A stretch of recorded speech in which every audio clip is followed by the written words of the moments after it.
인생을 살아가면서 우리가 이런 생각 들 때가 많잖아요. 내가 뭔가를 할 때마다 미리 뭔가 준비된 듯이 내 삶에 다가와서 그 모든 것들이 해결되어지는 이런 역사가 있으면 좋겠다. 그런 생각이 우리 안에 들 때가 있어요. 뭔가 좀 미리미리 준비되어 있는 이런 인생을 살면 얼마나 좋을까, 이런 생각이 드는데요. 오늘 아브라함의 인생에 그런 은혜가 임했음을 말씀합니다. 우리가 말하는 대로 여호와 이레예요. 여호와의 산에서 준비가 되리라, 이렇게 말합니다. 하나님께서 모든 것을 예비해 주시는 은혜를 아브라함에게 베풀어 주셨어요. 도대체 아브라함이 어떤 사람이었길래, 어떤 믿음으로 살았길래 하나님께서 그 아브라함의 삶을 이와 같이 복을 주시는가, 이런 걸 우리가 좀 생각을 하려고 합니다. 먼저 이 아브라함이 여호와 이레의 은혜를 받기 전에 그가 거쳐간 삶의 여정을 따라가 보면 이런 거예요. 처음에 아브라함이 시험을 받았어요. 하나님이 아브라함을 시험하셨다고 말해요. 1절에 그 일 후에 하나님이 아브라함을 시험하시려고 그를 부르셨다. 여러분, 믿음은요, 하나님이 달아보시는 때가 있어요. 이거 받아도 될 만한 그릇인가요? 얘가 요거 줘도 될 만한 그릇이야? 하나님 달아보세요. 그냥 불쑥 주면은 이게 칼인지 뭔지 몰라, 사람이. 기도하고 하나님이 달아보실 때 믿음으로 자기가 기도한 것을 응답받은 줄로 알고 하나님의 은혜를 사모하면서 계속 나아갈 줄 알아야 돼요. 시험을 통과할 때 하나님의 역사가 이루어짐을 믿으시기를 주의 이름으로 축원합니다. 여러분, 시험을 넘어가지 못한 사람들이 얼마나 어려움을 겪었나요? 하와가 뱀의 유혹에 넘어가잖아요. 아담이 그 하와의 말을 듣고 또 자기도 같이 넘어가잖아요. 롯의 아내를 보세요. 소돔과 고모라가 망할 때 뒤돌아보지 말라고 하는데 그 소돔과 고모라가 그리워서 뒤돌아보잖아요. 그거 돌아보면 안 되는데 돌아보는 그것이 문제거든요. 소금 기둥이 되고 말았잖아요. 발락의 유혹에 넘어진 발람이 결국 이스라엘을 저주할 방법을 찾아가지고 발락에게 가르쳐줘서 발람은 결국 죽임을 당하잖아요. 아간이 이제 그 눈이 시날산 외투 한 벌하고 금덩어리 한 덩어리 그리고 은 몇 세겔의 눈이 멀어가지고 거기에 넘어가니까 자기 백성 죽는지 모르고 그 유혹으로 자빠져 버렸다, 이 말이에요. 아나니아와 삽비라가 하나님 앞에 드린다 했다가도 욕심이 생겨가지고 못하고. 여러분, 이게 다 시험이에요. 사실은요, 굉장한 시험이에요. 제일 큰 시험이 가룟 유다에게 있는 거죠. 예수님을 팔아먹을 이런 짓까지 하게 될 걸 누가 알았겠어요. 가룟 유다가 시험에 넘어진 거죠. 하지만 성경은 놀라운 시험 극복의 역사를 우리에게 보여주잖아요. 그죠? 선배들이 유혹을 이겨내. 다니엘을 보세요. 사드락과 메삭과 아벳느고를 보세요. 7배나 뜨거운 풀무불도 그들을 넘어뜨리지 못해요. 가나안 여인을 보세요. 어떤 유혹이 있어도 어떤 문제가 있어도 그 모든 것을 넘어가는 거예요. 수많은 장애를 넘어서서 마침내 참으로 이스라엘 안에서 이만한 믿음을 보지 못하였구나, 이런 칭찬들을 듣는 거라고요. 이 사람의 믿음이 크다, 그렇게 인정을 받는 거라고요.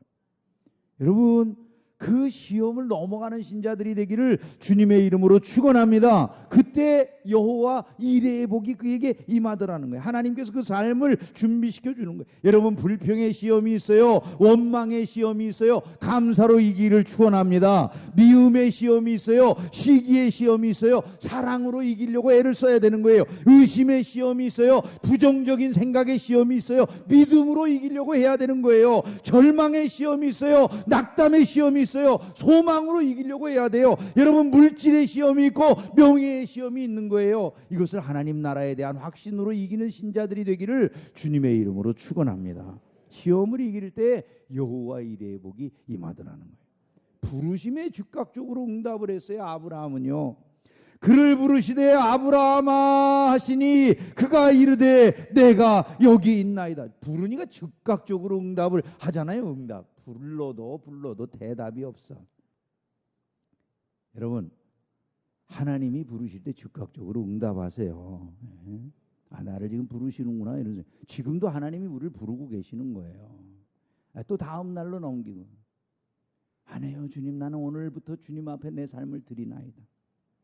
지금부터 내가 내 인생을 주님 앞에 드리나이다. 다음 주까지 가보고 그러지 말라는 거예요. 그냥 부름이 있는 그 자리에 내가 주님, 나는 주님의 부름에 내가 오늘 응답하겠습니다. 이런 마음을 가져야 돼. 성경에 보면 부르심을 받았을 때도 주저주저 하고도 복 받은 사람이 있긴 있어요. 모세라든지 기드온이라든지 이런 분들이 계셔요. 뭐 그렇다고 해가지고 무조건 다 하나님이 복을 안 주신다 이런 건 아니지만은 부르실 때 즉시로 응답하는 것이 정상이에요. 그게 신자. 내가 누구를 보내며 누가 우리를 위해서 갈고, 이사야가 대답해요. 내가 여기 있나이다. 내가 여기 있나이다. 나를 보내소서. 여러분, 저와 여러분들이 이렇게 응답할 때 복을 받아요. 예수님이 제자들을 부르실 때 나를 따르라. 조금 이따 갈게요. 이런 사람 없어요. 그 즉시로 자기네들의 배를 또 그물을 던져놓고 보던 사물을 내려놓고 예수님을 따르는 거예요. 이것이 신자의 마땅한 자세인 거예요. 저와 여러분들을 주께서 부르실 때 이와 같이 응답할 줄 아는 신자들이 되기를 주의 이름으로 축원합니다. 그들이 위대한 인생을 살아가는 거예요. 왜 부르십니까? 위대한 인생을 살게 하시기 위해서, 그들을 영광스럽게 하기 위해서 부르시는 거예요. 데살로니가전서 5장에 보면 너희를 부르시는 이는 미쁘시니 그가 또한 이루시리라 이렇게 말씀했어요. 그가 또한 이루시리라. 우리를 왜 부르시느냐? 우리의 삶에 필요한 것들을 이루어 주시려고 부르신다. 이는 너희를 부르사 자기 나라와 영광에 이르게 하시는 하나님께 합당히 행하게 하려 합니다. 어디에 이르게 하신다고요? 그의 나라와 그 영광에 이르게 하신다. 할렐루야. 여러분, 저와 여러분들은 이 자리에 부름을 받은 줄로 믿습니다. 그러므로 부름을 받으면 이게 복된 기회구나 이런 생각을 해야 되는 거예요. 지금도 마찬가지예요. 우리가 말씀을 들으면서 주께서 나를 하나님의 나라의 일을 위해서 부르시는구나 이런 생각이 들면 즉각적으로 내가 나아가서 일을 해야 되겠구나 이런 생각이 들어올 때 바로 여기에 이르는 거예요. 자기 나라와 영광에 이르게 하기 위함이라. 여러분, 우리가 이런 생각을 잘 못하기 때문에 감이, 영적인 감이 없어서 복을 못 받는 경우들이 너무 많은 거예요. 언제 하나님이 우리를 부르셨어요? 이렇게 생각되셔요? 아니, 수고하고 무거운 짐진 자들아 다 내게로 오라 이렇게 부르시잖아요. 인생에 내가 무거운 짐이 있으면 주님이 날 부르시는 거라고요. 그 순간에 내게 말씀해 주시잖아요. 너 고통스럽고 어렵구나. 지금 그 무거운 짐진 채로 내게 오라 이렇게 말씀하시잖아요. 복음으로 우리를 부르신다 말씀하잖아요. 이를 위하여 우리의 복음으로 너희를 부르사, 우리의 복음으로 너희를 부르사. 복음이 전해지는 그 자리에 주님의 부름이 있는 거라고요. 내가 복음을 들었으면 다 부름을 받은 거예요. 오늘 여러분, 주께서 여러분을 불러서 이 자리에 오셨어요. 그 부름을 받은 것은 가장 놀라운 복을 주시기 위함임을 믿고 내가 아멘 주님 내 삶을 주님께 드리나이다 이렇게 말할 수 있는 신자들이 되기를 주의 이름으로 축원합니다. 좋을 때만이 아니라 언제라도 주님이 부르시면 제가 예하겠습니다 이런 마음을 가져야 돼요. 마치 마리아가 처녀의 몸인데 너에게 아이가 있을 거야. 아니, 세상에 이런 일이 내게 있으면 어찌하겠습니까? 난 절대로 못하겠습니다 이렇게 말하는 게 아니라, 내게 그런 부름이 있을 때 내게 도무지 말도 안 되는 죽을 수도 있는 그 부름인데도 불구하고 내가 주님이 부르시니까 그 부름대로 주의 뜻대로 내 삶에 이루어지리이다. 이런 자세가 우리에게 있어야 된다는 말이죠. 오늘 신자의 삶에 이럴 때에 여호와 이레의 은혜가 임하는 줄로 믿습니다. 또한 세상 무엇보다도 하나님을 가장 소중히 여긴다는 사실이 분명하게 드러났을 때 여호와 이레의 복이 임한 거예요. 내 아들, 내 사랑하는 독자 이삭을 데리고 모리아 땅으로 가서 내가 내게 일러준 한 산, 거기서 그를 번제로 드리라 이렇게 말씀했어요. 여러분, 이게 얼마나 안타까운 명령입니까? 번제로 아들을 드리라는 거예요. 그것도 100세에 낳은 독자 아들을 자기에게 드리래요. 자기 생명을 드리라고 하는 건 아깝지 않을 수도 있어요. 그런데 그게 아니라 100세에 낳은 독자의 생명을 하나님 앞에 드리라고요. 여러분, 이게 도무지 그게 응답이 가능한 명령이라고 생각되세요? 근데 아브라함을 보세요. 아브라함이 거기에 예라고 대답을 하는데, 우리가 성경을 아까 읽어봤지만 주저함이 없어요. 그는요, 그날로 출발하고 그날로 가서 다 드리겠다고 말이죠. 뭐 끝까지 그냥 순종함으로 나아가는 이런 모습을 보게 되잖아요. 뭐 사람들은 아브라함이 뭐 이런 두려움을 가지고 있었을 것이라느니 뭐 별소리 다 하지만 성경에는 그런 기록이 없어요. 그냥 아브라함이 성경에 기록된 대로 보면 아브라함은 예 하고 그냥 아들을 드리라 그러니까 드리겠다고 간 거예요. 그냥 주저함이 없어요. 다음 날 일찍이 출발해 버려요. 뭐 때문에 그랬을까요? 하나님이 진짜 만유의 주인이시다라고 믿은 거예요. 아들의 생명도 하나님의 것이라고 믿은 거예요. 내게 아니라는 거예요. 내 자식이 아니라는 거예요. 이거 대단한, 이게 그래서 아브라함의 이 믿음이 믿음의 조상이라고 이야기를 들을 만한 자리에 이르렀음을 우리가 보게 되는 것이죠. 하나님이 그에게 여호와 이레 모든 걸 예비해 주셨어요. 아니 이제는 이 사람은 하나님 앞에서 자기의 모든 것을 이미 다 드리기로 작정된 이런 사람이에요. 아무리 소중한 것도 하나님보다 소중한 것은 없는 사람. 하나님이 그의 앞에 못 줄 게 뭐가 있으시겠어요. 여호와 이레는 이런 데 역사가 일어난 일임을 기억하시기를 주님의 이름으로 축원합니다. 끝까지 순종했어요. 끝까지. 한번 생각해 보세요. 지시하는 곳으로 가서 거기서 이삭을 번제로 드리라. 3일 동안을 걸어가야 돼요. 3일 동안을 걸어가야 돼요. 번제로 드리기 위해서는 단을 쌓아야 돼요. 그 위에다가 아들을 올려놔야 돼요. 칼로 찔러야 돼요. 예?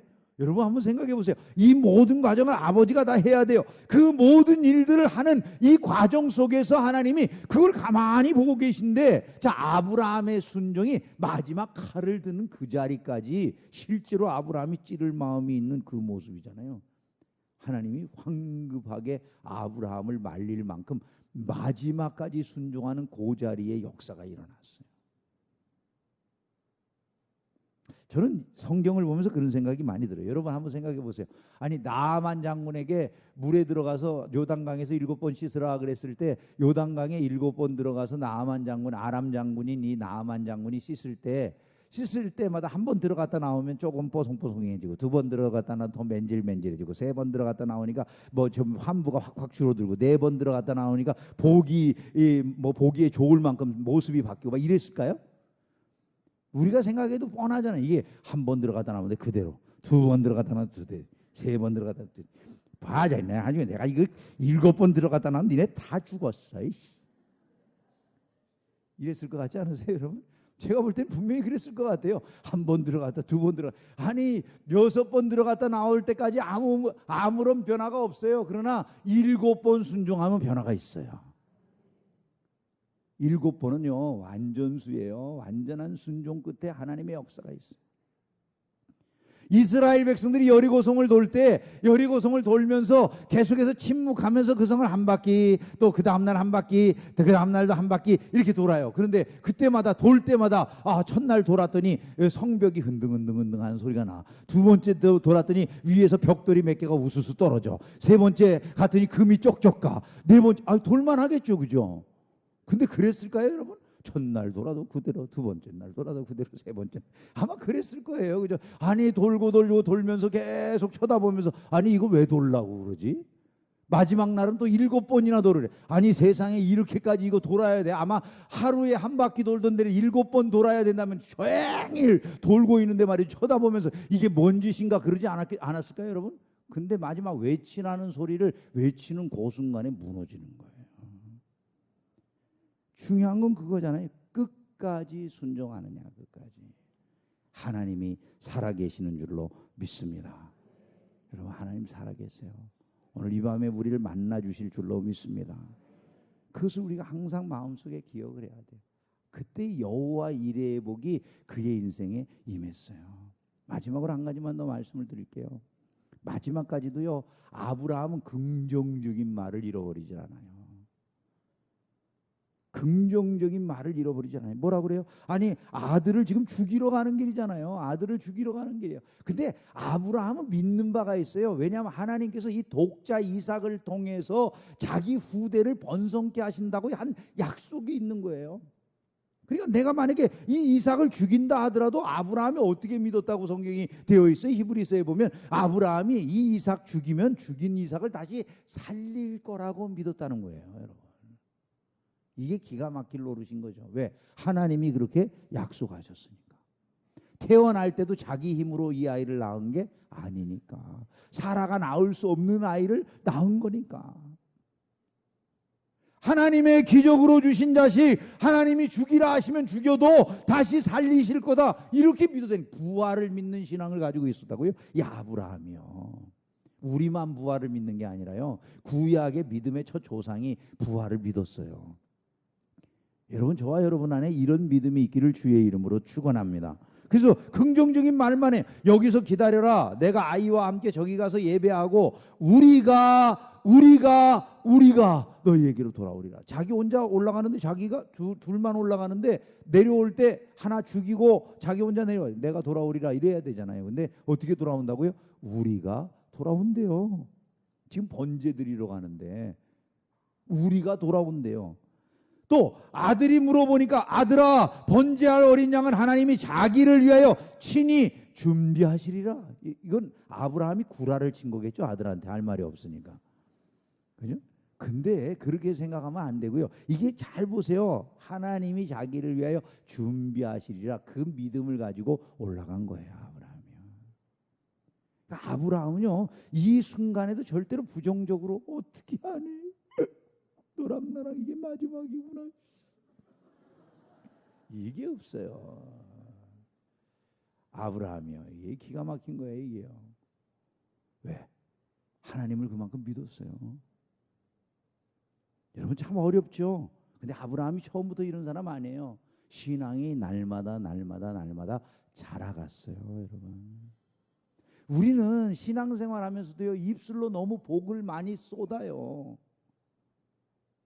복을 너무 많이 쏟아. 입술의 열매를 거둔다고 그러는데 아브라함이 말한 대로 됐잖아요. 그죠? 가서 예배하고 우리가 돌아올게. 우리가 돌아왔잖아요. 그죠? 하나님이 번제할 양 예비해 주셔서 예비해 놓으셨잖아요. 그러니까 일단 우리가 뭔가 입술의 열매를 거둔다는 걸 알고 계속해서 입술로 온전한 고백을 하기를 힘써야 돼. 약속을 따라서. 아브라함이 그냥 막말한 게 아니에요. 자기에게 주신 약속이 있었다고요. 이미 이삭에 대한 약속이 있었다고요. 내 후대는 이삭을 통해서 이어진다라고 하는 이게 하나님의 약속이었다고요. 그 약속을 붙잡았다니까요. 마지막 순간까지 그것을 믿으니까 하나님이 거기에 역사해 주시는 거예요. 힘들고 어려울 때 입술의 열매를 맺기를 조심하셔야 돼요. 주여 이 순간에도 내가 하나님의 뜻대로 말하기를 힘쓰겠나이다.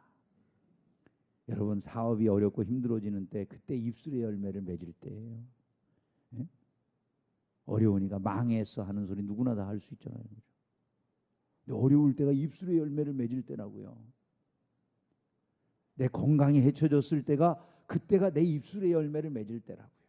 참 이게 쉽지 않죠. 근데 그때가 입술의 열매를 맺을 때예요. 한번 따라서 해봅시다. 주님이 예비하신 바가 있을 거예요. 하나님이 다 아셔서 준비하셨을 거예요. 믿으면 아멘 합시다. 여러분 항상 이것을 생각하셔야 돼요. 어떤 사람이 광활한 초지가 있고 멋진 산이 보이는 곳으로 이사를 왔대요. 사람들이 그에게 물어보면서 아니 어떻게 이사 가신 곳 기분이 어떠세요? 그 장소는 마음에 드세요? 그냥 산하고 그저 풀밭밖에 없어요. 아무것도 볼 게 없어요. 사람들이 관광 와서 보는 곳인데 이 사람에게는 그렇게 보이는 거예요. 설악산이나 이런 곳 사람들이 와가지고 보는 그런 곳에도요 계속 사는 사람들은 이렇게 말할 수 있어요. 아니 어떻게 설악산 주변에 사시니까 항상 기분이 좋으신가요? 물어보면 그렇게 대답할 수 있잖아요. 주변에 보이는 게 몽땅 산뿐인데 뭐 볼 게 있겠어요. 결국 마음의 상태만큼 보는 거예요. 여러분 마음의 상태만. 자기가 그 안에서 아름다움을 보는 사람은 늘 아름다움을 보는 거죠. 쉽지 않죠. 그러나 여러분 그게 도전할 부분인 거예요. 신앙이 도전은 다른 게 아니에요. 여호와 이레의 복이 거기에 임하는 줄로 믿습니다. 여호와 이레의 복을 받기 위해서 이것을 우리가 넘어가야 됩니다. 한번 따라서 해봅시다. 난 시험을 이길 것입니다. 부르심에 즉시 응답할 것입니다. 하나님을 가장 소중히 여길 것입니다. 끝까지 순종할 것입니다. 긍정적인 말을 잊지 않을 것입니다. 여호와 이레. 여러분 그것이 그냥 주어진 것이 아니었어요. 아브라함을 보면 여호와 이레는 자연스러운 거예요. 왜냐하면 아브라함은 일생이 이미 하나님 앞에 드려진 사람이에요. 그 사람의 삶에 하나님이 여호와 이레로 같이 하시는 것이 지극히 자연스러운 일이었어요. 오늘 우리가 여호와 이레를 원해요. 이 삶을 우리가 배우면 좋겠어요. 하나님의 은혜가 저와 여러분의 삶에 충만하게 임하는 역사가 있기를 주의 이름으로 축원합니다.